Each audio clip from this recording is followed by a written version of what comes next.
¿Qué tal, amigos? Es un gusto estar nuevamente con ustedes. En esta ocasión el tema en cuestión es la clasificación de las obligaciones, un tema sumamente importante, un tema sumamente entretenido que espero sea de su agrado.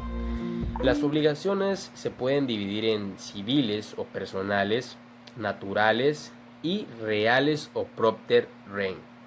Las obligaciones civiles son aquellas obligaciones que se encuentran respaldadas por una acción, por lo que el acreedor, en caso de que el deudor no cumpla en tiempo con la obligación, puede ejercitar la acción correspondiente, es decir, puede llevar a juicio al deudor por el incumplimiento de la obligación. Un ejemplo es un juicio ejecutivo mercantil con acción cambiaria directa. Las obligaciones naturales son aquellas que el derecho toma en cuenta solamente para ciertos efectos. Son obligaciones que no se encuentran respaldadas por ninguna acción y su cumplimiento únicamente dependerá de la voluntad del deudor.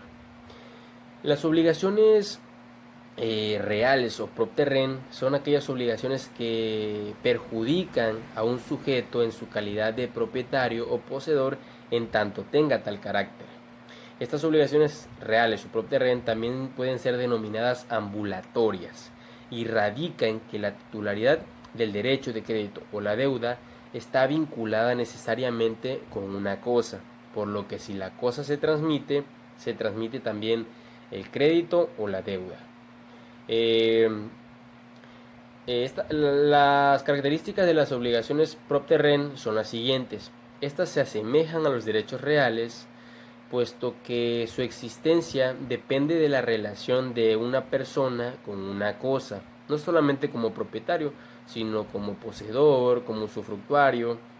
Para las personas que no han tenido la oportunidad de llevar la materia de bienes, es necesario que sepan que cuando hablamos de derechos reales hablamos de aquel poder jurídico que se ejerce de forma directa e inmediata sobre una cosa para su aprovechamiento total o parcial. La siguiente característica es que esta obligación se identifica con las obligaciones, puesto que contiene los elementos constitutivos de esta figura, porque tiene un deudor, un acreedor, un objeto, y además permite que el acreedor pueda exigirle al deudor una prestación que en esta obligación siempre deberá ser positiva, ¿sí? Es decir, un dar o un hacer, puesto que en estas obligaciones no se permite el deber de abstenerse. Es por eso que se ha dicho que el deber de la prestación de estas obligaciones es infaciendo, es decir, que se está realizando, no de abstención. La siguiente característica es que el nacimiento, la subsistencia y la extinción de estas obligaciones están estrechamente ligadas con la cosa de la que dependen, por lo que si la cosa perece o se pierde, se extinguirá también la obligación. La última característica de este tipo de obligación es que el deudor de una obligación propter rem quedará liberado de esta si abandona la cosa. En sentido figurado, podemos decir que estas obligaciones ambulatorias, la obligación ambula de un sujeto a otro sujeto. Y podemos citar por obligaciones ambulatorias o propter rem las siguientes. Aquella obligación que el derecho le establece, ¿sí?, al propietario de un edificio, en que éste responderá por los daños que su edificio le pueda ocasionar a una construcción que se encuentra al lado, ya sea que el daño sea ocasionado por el propietario, por el dueño o no. Obviamente que si el propietario vende ese edificio a otra persona, lo venderá con todo y la obligación que le impone el derecho civil. Otro ejemplo, en el derecho laboral, a la persona que adquiere una empresa con todos sus trabajadores adquirirá también las deudas que por concepto de antigüedad, vacaciones, etcétera, no haya cubierto el vendedor. Y en el caso del derecho fiscal también, aquella persona que adquiere un negocio y ese negocio debe impuestos y contribuciones, esta persona que adquirió este negocio también va a adquirir las deudas con el fisco.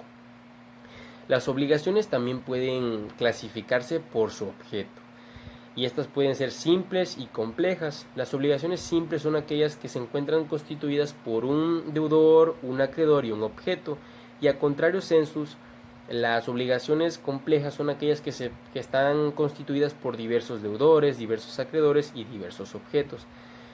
Es decir, las obligaciones por pluralidad de sujetos a su vez pueden ser mancomunadas, solidarias e indivisibles. Las obligaciones mancomunadas.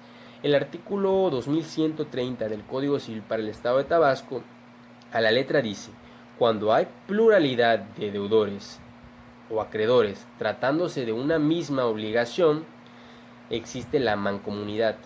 La doctrina mexicana al respecto ha establecido que cuando existe una pluralidad de acreedores estamos frente a una mancomunidad activa, y que cuando la pluralidad es de deudores estamos ante una mancomunidad pasiva. Cabe mencionar que la mancomunidad solamente es posible cuando el objeto de la prestación es divisible. Cuando la mancomunidad es activa, es decir, de acreedores, estos únicamente pueden exigir el pago de la parte que les corresponde. Y cuando la mancomunidad es pasiva, es decir, de deudores, estos únicamente responden por la parte que les corresponde. Las obligaciones solidarias. Las obligaciones solidarias son aquellas obligaciones que su naturaleza es indivisible, ¿sí? Además tienen diversidad de acreedores, diversidad de deudores.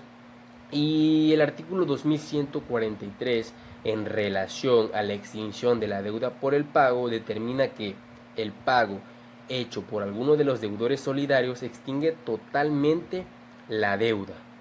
Las obligaciones también se pueden clasificar por su objeto, y estas a su vez pueden ser conjuntivas, alternativas y facultativas.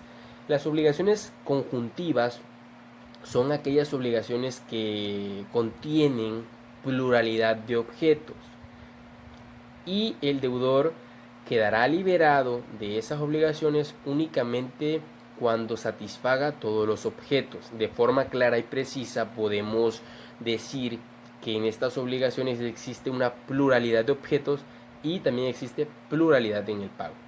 Un ejemplo de estas obligaciones es el depósito.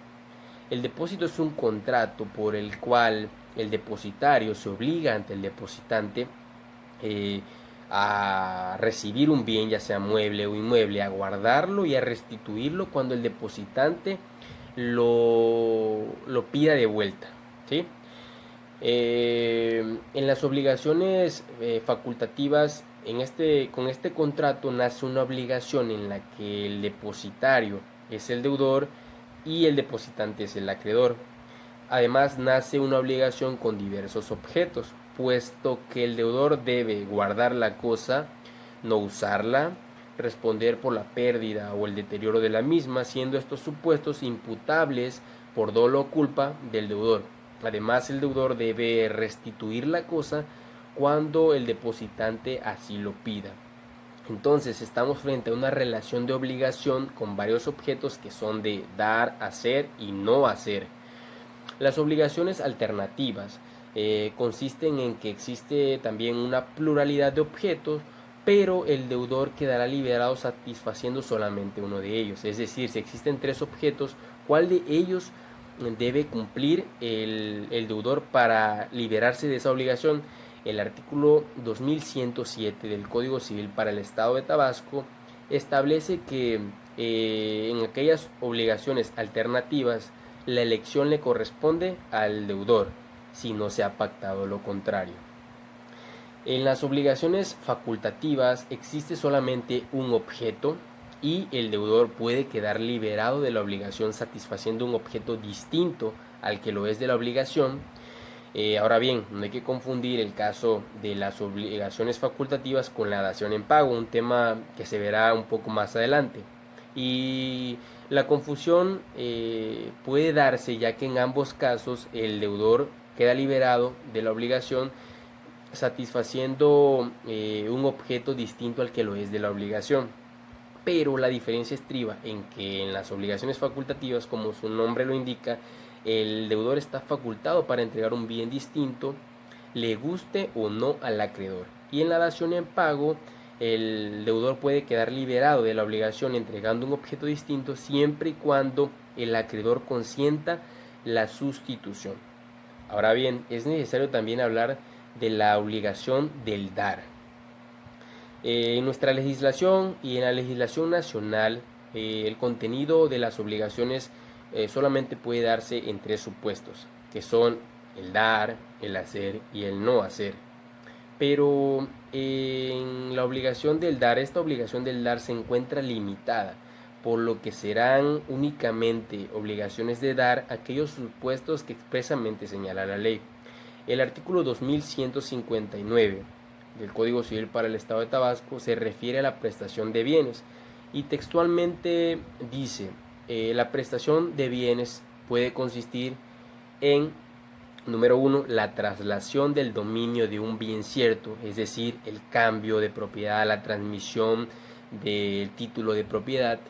Número 2, la enajenación temporal del uso o goce de un bien cierto, es decir, un ejemplo puede ser el contrato de arrendamiento, el contrato de usufructo. Y la número 3 es la restitución de un bien ajeno o el pago de un bien debido. En el caso de la restitución de un bien ajeno, podemos citar el ejemplo de las obligaciones conjuntivas, ¿sí? En la que el depositario se obliga ante el depositante a restituir, a guardar, a recibir primero, guardar y restituir la cosa cuando el depositante así lo quiera. Y en el pago de un bien debido prácticamente es el cumplimiento de una obligación. Cualquier otro supuesto se referirá a hacer o no hacer en una obligación. Y al haber mencionado los tres supuestos del artículo 2159, está claro que el dar está circunscrito a tres circunstancias jurídicas distintas, que son la simple tenencia del bien, la posesión y la propiedad, y los demás derechos reales sobre el mismo bien. En las obligaciones del dar se puede aplicar el saneamiento en caso de evicción. Nos podemos preguntar, ¿qué es la evicción? El artículo 2236 del Código Civil para el Estado de Tabasco a la letra dice: habrá evicción cuando el que adquirió una cosa fuere privado del todo o parte de ella por sentencia que cause ejecutoria, en razón de algún derecho anterior a la adquisición. Y el saneamiento para tal cuestión es la responsabilidad civil de intentar subsanar la circunstancia definida. Un ejemplo de la evicción: Carlos acude a David para decirle que le venda un bien inmueble que David tiene ubicado en un rancho, una casa que David no ocupa, y David le dice, sí, claro, yo la estoy dando en tanto, ok, pero resulta ser que hace 5 meses David contrajo una deuda con terceras personas, y David, al no tener la liquidez en ese momento, constituyó una garantía real sobre ese bien inmueble, sobre esa casa. Resulta ser que es pues una garantía real de hipoteca.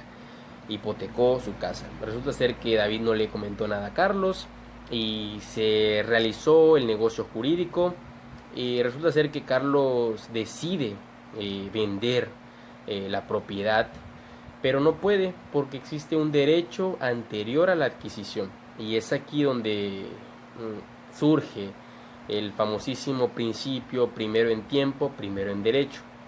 Por lo que David deberá indemnizarle a Carlos el pago que hizo por la propiedad, o cumplir con su obligación para que Carlos pueda usar y aprovechar del todo la propiedad que en ese momento adquirió.